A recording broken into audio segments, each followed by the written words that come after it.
Hi, everybody. Welcome to 2ZQ Hot Takes, where we discuss issues both big and small. I am your host, the very handsome Tim Kirk, and today I'll be talking about my 9/11 experiences. I was on the 20th floor of 500 Fifth Avenue.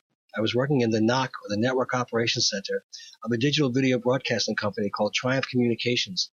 I actually hooked up a connection to London as the Channel 5 helicopter swung around to the World Trade Center and saw the plane smash through. It was a weird twist of fate because the connection that I set up became fused, and it kept an ongoing fiber connection to London throughout the entire ordeal of digging everything up. And finally, the connection was severed after well over a month in the search and rescue. My view was out of the 20th story window of 500 Fifth Avenue. And I had directly in my line of sight the HSBC Bank, the Empire State Building, and the World Trade Center. And I saw both of those towers come down.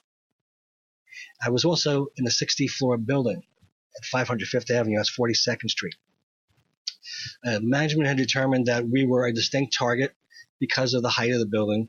So anybody who felt the need wanted to leave could. And I felt the need to go home because I live in Chelsea and I didn't know what the impact was going to be and if there was going to be any blowout or fallout or any type of residual ashes or dust we had to deal with.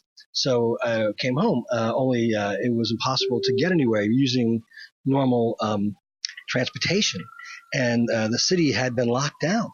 So basically I had to walk to Chelsea from 42nd and 5th and stunned, along with hundreds of thousands of other New Yorkers, stunned, just walking around. And it was also sort of like coming out of a church after like a funeral or something. People just didn't know what to do, and they're looking at each other for support or comfort or something. And finally came home, made sure that we were secure, closed the windows because you could smell the burning ashes of the building. It was on fire and it was smoldering and it was a wreck. And that smell lasted for well over 2 years. Sirens blasted nonstop for over a year and a half without skipping a heartbeat. And ever since then, I can't take the sound of sirens.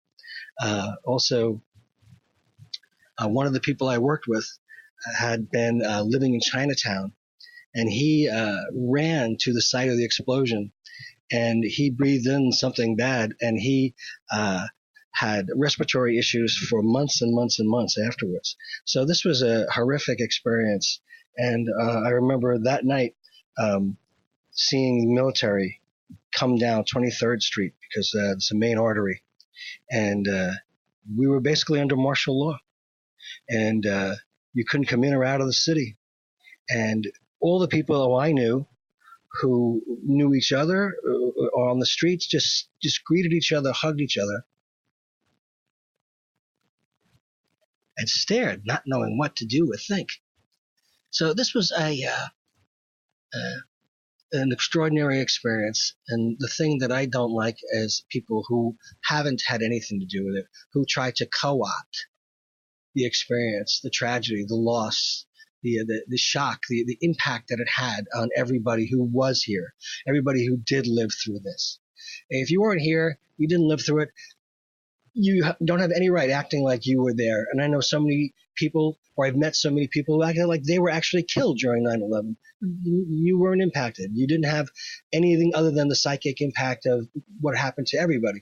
But if you were here, you have a much greater understanding of how it really, really affected not only the people whose lives were lost, but people who were around and what it did to the city for years. Personally, I could not look downtown towards where the World Trade Center was without having a really strong pang of just tragedy and misery and horror in my gut for several years. This was awful. This isn't something anyone should make light of. This is certainly nothing anybody should ever exploit. I just wanted to put that out there very briefly because it's a terrible thing to lose track of or lose sight of, and I think we should all remember it as best we can in our own ways and keep it as something sacred. Thanks for listening. See you next time, and as the kiddies say, peace out.